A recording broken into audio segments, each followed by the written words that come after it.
पंडित जी क्या करेगा, खुद भी पत्थर पूज रहा है, तुम्हें भी पूजवा देगा। खुद भी आरतियां गा रहा है, तुम्हें भी गवा देगा। खुद भी नाम जप रहा है, तुम्हें भी जपवा देगा। इससे ज्यादा पंडित जी कुछ नहीं कर सकते।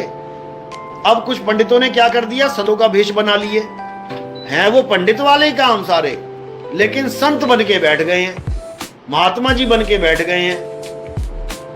जैसे आप देखोगे कितने वृंदावन में संत बैठे हुए हैं ये पंडितों वाला काम कर रहे हैं। कोई कह रहा राधे राधे जप ले, कोई कह रहा राम राम जप ले, कोई कह रहा है पत्थर की मूर्ति को ऐसे सजा ले, ऐसे लड्डू गोपाल की पूजा कर ले। वैसे ये सब तुम्हें उलझाने में लगे हैं, एक भी आत्मा की बात नहीं कर रहा है। अगर कोई हमारे सत्संग सुन के करने भी लग जा रहा है, उससे भी राधे राधे नहीं छूट रहा। वो भी दिन रात राधे राधे जप रहा है। राधे बोलते ही तुम्हारे सामने क्या प्रकट हो रहा है, सोच के देखो एक बार। हनुमान बोलते ही तुम्हारे सामने कौन सी छवि प्रकट हो रही है, किसके बारे में तुम्हारी बुद्धि जा रही है, सोच रही है। हनुमान बोलते ही तुम्हें हनुमान जी याद आ जा रहे हैं, राम बोलते ही तुम्हें राम जी याद आ जा रहे हैं, और राधे बोलते ही तुम्हें राधा जी याद आ जा रही हैं। यानी राधा कहने का मतलब एक स्त्री याद आ रही है। कृष्ण बोलते ही कृष्ण जी याद आ रहे हैं, यानी एक पुरुष याद आ रहा है। लेकिन राधा और कृष्ण पुरुष और स्त्री नहीं है। ये समझने में जीवन बीत जाएगा तुम्हारा। ये समझने में ये काले बाल पक जाएंगे तुम्हारे, सफेद हो जाएंगे, फिर भी समझ में नहीं आएगा। अरे बड़े बड़े संतों को नहीं समझ में आया, जो दूसरों की मुक्ति की गारंटी लेके बैठे हुए हैं कि राधे राधे जप ले बेटा तेरा कल्याण हो जाएगा। उस बाबा का अपना कल्याण नहीं होने वाला, तुम्हारा कल्याण तो क्या करवाएगा वो। कल्याण होगा स्वरूप सिद्धि से, तत्व ज्ञान से। और अध्याय 4 34वां श्लोक यही समझा रहा है गीता का कि क्या करना है, तुम किसी तत्वदर्शी संत के पास जाओ। गीता में यही समझाया गया है। ये नहीं बोला मेरे द्वारिका मंदिर में आ जाना या मेरे उड़ीसा वाले मंदिर में आ जाना, वहां यात्रा हो रही है, रथ यात्रा, वहां जाके रथ खींचना। ये नहीं बोला है। क्या बोला है वहां पे, अर्जुन अगर तुम सत्य को जानना चाहते हो कि सत्य क्या है, वो सत्य जिसके लिए महात्मा बुद्ध ने अपना घर छोड़ दिया। घर मतलब ये नहीं कि तुम्हारा ये 2 कनाल का प्लॉट या 2 मरले का प्लॉट, क्या था उसके पास, राजा था, वो पूरा राज्य था उसके पास, उसने वो छोड़ दिया। किसके लिए, केवल सत्य जानने के लिए कि सत्य है क्या। पढ़ो जरा उनकी जीवनियां, तुम्हें समझ में आए।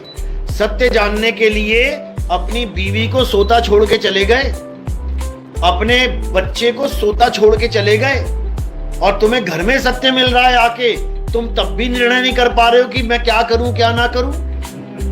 सोचो, जो अपनी बीवी को छोड़ के जा रहा है, अपने बच्चों को छोड़ के जा रहा है, केवल इसलिए कि सत्य क्या है ये मुझे पता लग जाए, वो भी पूरे जीवन में सत्य नहीं जान पाया, क्योंकि उसको सतगुरु मिला ही नहीं।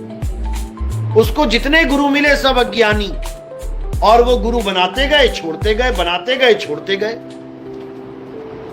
लास्ट में निगुरे ही रह गए। समझ लो, निगुरे ही जीवन बिता दिया उन्होंने। क्योंकि गुरु वाला हम तब बोले जिसके ज्ञान से कल्याण हुआ हो। जब सारे गुरु धारण किए और छोड़ दिए तो फिर निगुरा ही हो गए।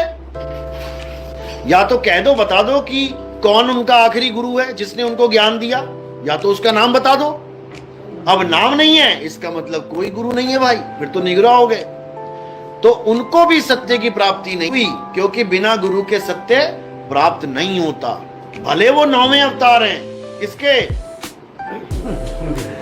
किसके हैं समझ लो, भले वो 9वें अवतार हैं, फिर भी उनको सतगुरु नहीं मिला। तो इसी सत्य के बारे में अध्याय 4 34वां श्लोक समझाया जा रहा है कि हे अर्जुन, अगर तुम सत्य को प्राप्त करना चाहते हो तो ये सब तामझाम जो कर रहे हो सब छोड़ दो। क्या करो, तत्वदर्शी संत के पास जाकर दंडवत करके सेवा भाव से, छल कपट से रहित होकर। अब देखो, अर्जुन से बड़ा कोई भगवान का भगत था क्या? कभी उसने असत्य का साथ नहीं दिया, लेकिन उसको भी समझा रहे हैं कि छल कपट से रहित होकर। क्यों बोला? क्या अर्जुन छल कपट करता था? दुर्योधन को कहते तो समझ में आती बात कि भाई तू एक नंबर का छलिया है, तू छल कपट करता है, गुरु के पास जाके छल कपट मत करना। लेकिन अर्जुन को समझाया जा रहा है, क्यों? क्योंकि पता है कि अंदर कौन बैठा है, सबके शरीर के अंदर कौन बैठा है? ये मन बैठा है। ये कभी भी अपना दांव लगा सकता है, कभी भी। तुम्हें पता भी नहीं लगने देगा कि तुम कब गुरुजी के खिलाफ हो गए, तुम कब गुरु से विमुख हो गए, क्योंकि इसका खेल ही यही है। जैसे लकड़बग्गे होते हैं ना, वो शेर के आगे कभी नहीं आते। शेर के बच्चे को मारना होता है तो क्या करते हैं? वो दूर करते हैं शेर के बच्चों को। कैसे भी शेर से शेर का बच्चा दूर हो जाए। लकड़बग्गे का अगर सबसे बड़ा दुश्मन कोई है जंगल में तो कौन है? शेर ही है। शेर को तो मार नहीं सकते, तो फिर क्या करें? शेर के बच्चे को मार दो, क्योंकि ये बड़ा होकर शेर ही बनेगा, हमारी जान का दुश्मन बन जाएगा ये। इसलिए इसको बचपन में ही सफाया कर दो इसका। लेकिन शेर के साथ बच्चा है तो कुछ कर नहीं सकते।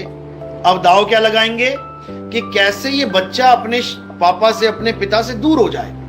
और जैसे ही वो दूर हो गया, 1 मिनट नहीं लगाएंगे, खाल नोच के किनारे कर देंगे उसकी। इसी प्रकार ये मन छलिया, ये गुरु के पास आकर भी अपना खेल खेल जाता है।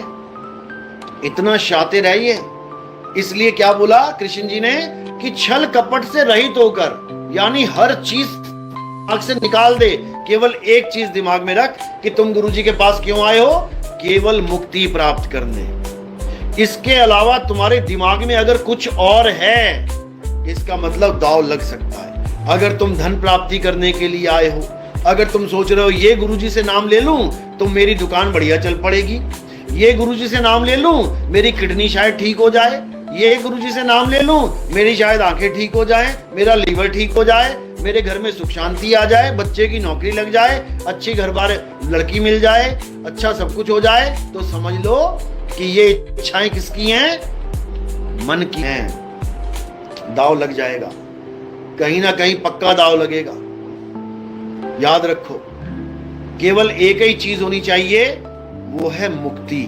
कि मुझे बस मुक्ति मिल जाए, भले मेरा जीवन कितना ही दुखमय क्यों ना हो जाए, भले मुझे कोढ़ क्यों ना हो जाए, तब भी मैं इस ज्ञान को नहीं त्यागूंगा। अगर ये तुम्हारे दिमाग में है तब तो समझ लो कि तुम पक्का पार हो जाओगे।